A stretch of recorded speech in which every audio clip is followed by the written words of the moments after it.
What's up guys, and welcome back to One Life. Today you join me with the Yamaha Aerox. I've not done a video on this for a while. I've been in the process of pretty much doing the whole bike, full refurb on the whole bike pretty much. We'll go through all that in another video and explain it properly. As you can see, there's a few new bits you might notice already for those of you who watched the old Aerox videos. If you've not and you want to, there'll be links in the description below to all the other Yamaha Aerox vids. But anyway, today I'm going to show you guys how to sort of remove and replace the rollers and the Variator belt itself, and sort of it's also a general Variator strip down video, so you can suss them out, because a lot of people get stumped when it comes to this, but they're really dead simple. You just got to make sure you do everything in the right order with your washers and things like that. The first thing you want to do on this is get this 17mm bolt off to loosen this front plate. Use a 17mm socket if you've got one. So then you can, I've already loosened this one as you can see, but if you use a socket, you can then use a pair of grips to grip the kickstart washer, whatever you'd call that, the bit like the kickstart grip. But you can grip that then to keep everything still while you snap the nut to loosen it. If you've not got any grips or anything, it's not ideal this, but it does work. It's the way I first ever did it, and I didn't break anything. Sort of a medium-sized screwdriver, flat or Phillips, doesn't really matter, and you can shove it in and turn it just to crack that nut. It's not the best idea, but it does work. But if you've got a pair of grips, just grip the outside washer and use a socket like so. Then you can undo your nut, take the 17mm nut off, and you've got a washer and this little kickstart bit that does the kickstart, and this washer sits inside of that, so just be sure to keep everything in the right order. Maybe just place it all together like that as you take it off. And then you've got the front of the Variator and that bit that you saw just fall off, which sort of looks like a little sprocket sort of shape, and that sits in a groove in that, so you can't really go wrong with that one. Put that like so, and then you know what order it goes back in. Right, pull this belt out of the way next, and then you'll have a little washer there. Pull that off, that's important, don't lose it. And then you can pull the whole sort of Variator basket or clutch basket, whatever they're called properly, I'm not sure. You'll probably see a load of rollers and things fall out like this as you're doing it, but don't worry, because you'll be replacing them anyway. And pull the back plate off, and that's your last bit. Make sure you've got any bits of rollers and these little plastic spaces which go on the plate like so, so it can sit on these grooves when we put it back together, but I'll show you that in a minute. So that's all your the front of the Variator off. Now to get the belt off, you probably could force it through here if you really wanted to, but then you'll never get your new one back through. We need to take this back clutch basket off properly. I'm not sure of the size of this. It's about a 24, it'll be a 24 I think. I don't think it'll be much bigger than that, but I've got an adjustable for that. What I'll do in a minute, when I set the adjustable to it again, I'll measure it just to give you the actual size. If you just want to use a socket, if you've got a socket big enough, it'll be a lot easier. There is a tool you can get that locks all this, because it is a bit of a ball out now to get this nut off and keep this still, because of the way it's geared down. Even if you put the back brake on, it still manages to turn the wheel. So what I'm going to try and do in a minute, I haven't actually tried it yet, is use an air filter, chain or strap, an air filter, an oil filter, strap or chain that, you know, that grips the outside of your oil filter. And the one I've got is a chain one, it's just big enough to go around this, so hopefully that'll grip this all right to undo this nut. And then we can pull this clutch basket off to get the belt out of the way to replace your belt. But that's a quick sort of strip down tutorial. So in a minute, I'll show you guys putting the new rollers in to the front basket. I'll show you getting the rest of this off to put the belt on, and then the reassembly. Quite a simple job when you know how, it's just knowing what order everything goes in.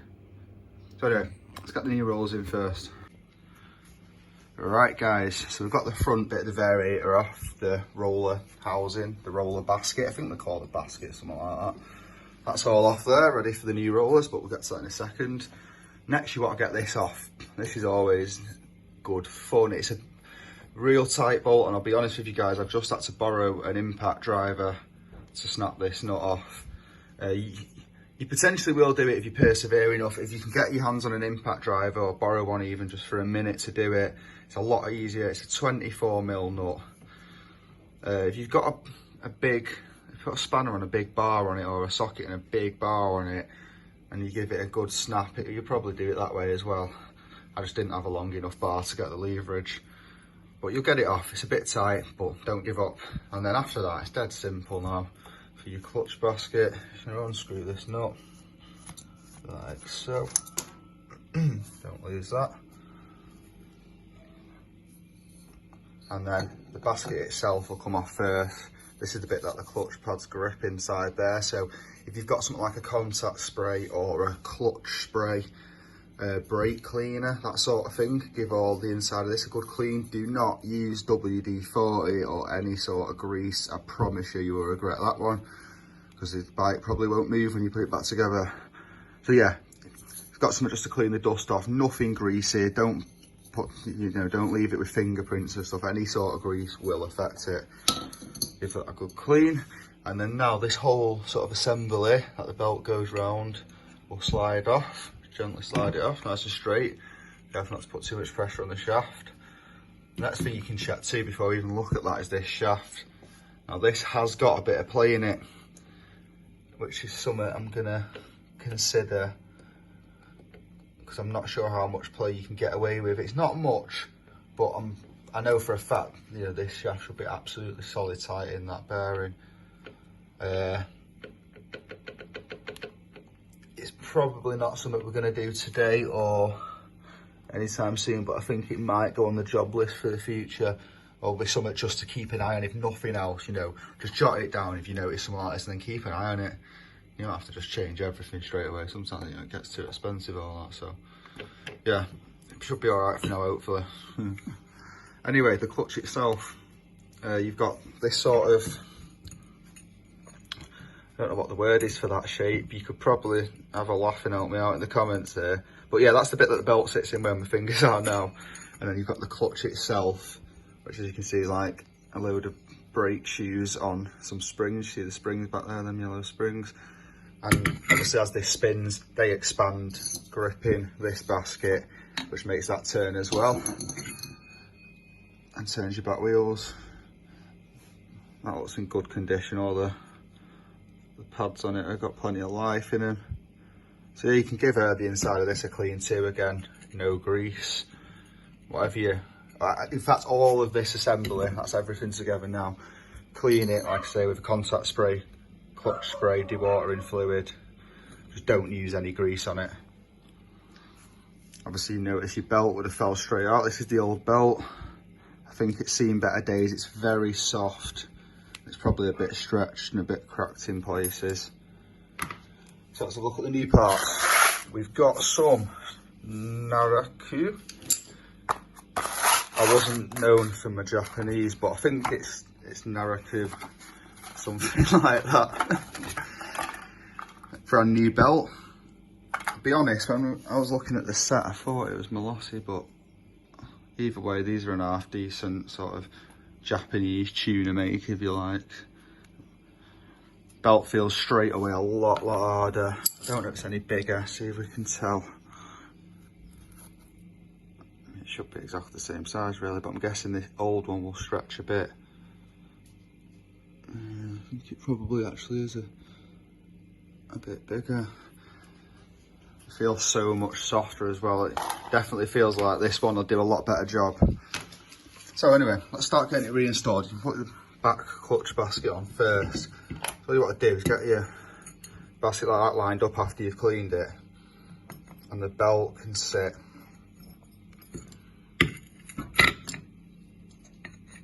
inside these grooves a bit. Not that bit, like that. Yeah. And once you've got it roughly like that, you can just slide it back on, and the belt will sit there on its own at the back. You can almost get the belts on without taking it off, it just doesn't fit through that top bit, that's why you need to take the basket off. And you can just make sure that your belt's in the right place there on the bottom too. That just got caught then, so I had to pull it back out a bit. And then slide it back on with your new belt nicely in position. Obviously it's going to go around that spline, but we'll get to that when we put the front variator back on. But now that's the belt's in place, once you're happy with it, it's not snagged on anything down there, you know, it goes round the right bit. You can stick the basket on too, like so, and get your nut tightened back up. I'm not sure of the proper torque rating for that. If you really need to know, let me know in the comments and I'll put it back in the comments. I've got the variator basket front bit. The back's back on. For the record, since showing you how to put it back on, it's been back off and it's had a good clean and a degrease. Just get all the crap off the bit where the belt rubs against so it doesn't slip. So we've got these old rollers. We have 6 of them. And I'll sort of try and show you the wear. A few of these are quite worn. You can see it sort of makes a flat spot. If you can see that has to get worn in. We're not sure 100% of the weight, and we're not even sure if they are factory ones. I think they are the factory rollers, and we guesstimated with some rough scales they're 3.5 grams. Was it? Yeah. So we wanted 3.5 grams or 4.5 tops for the new ones, but these came as a set with the belt and that, and a few other things that'll be on another video soon. And these are 5.5 gram, as you can see there. So bit of trial and error, not sure what difference it's going to make to acceleration, but we'll soon find out. Dead simple to put them in, literally. Slot them in there. Now you've got plastic on one side, sort of overlapping it a bit more than the other side. I'm not sure if it makes a difference. I don't think it does from what we've looked at up to now. Actually just going to pop them in, like so.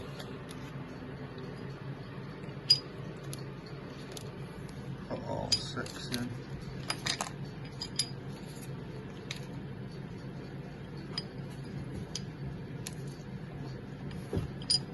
And then we can put this back on with the little plastic bits there. They slide on the end of that, like so. Oh, the other way around.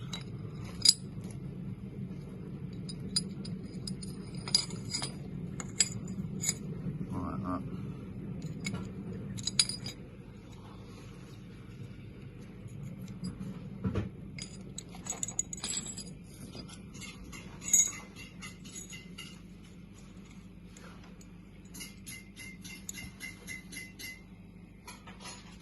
And then that goes on there. So that's the basket back together, and that's the first bit that goes on. So you can pull your belt out of the way and slide that on. Another thing you want to do is give the basket itself a good clean. This bit here that the belt touches against. So first you put your belt back on and then slide the spacer, big sort of washer looking thing,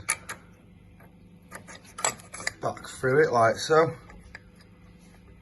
and then you can get your belt on. Now this new one's going to be tight, so what I recommend you do is you get someone to so the belt's on, we've got that in place. Like I said, you have to squeeze the clutch in a bit to get the belt in so it fits around that. Make sure obviously you got your spacer in, and the next thing we're going to do is put the plate on itself. This little black bit in it sort of comes out, but it fits in that groove, as you can see. That goes on.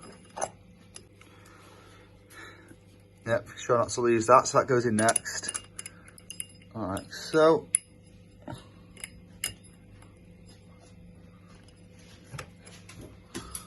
that's the bit that catches the splines on the very end of the shaft. And now you can put your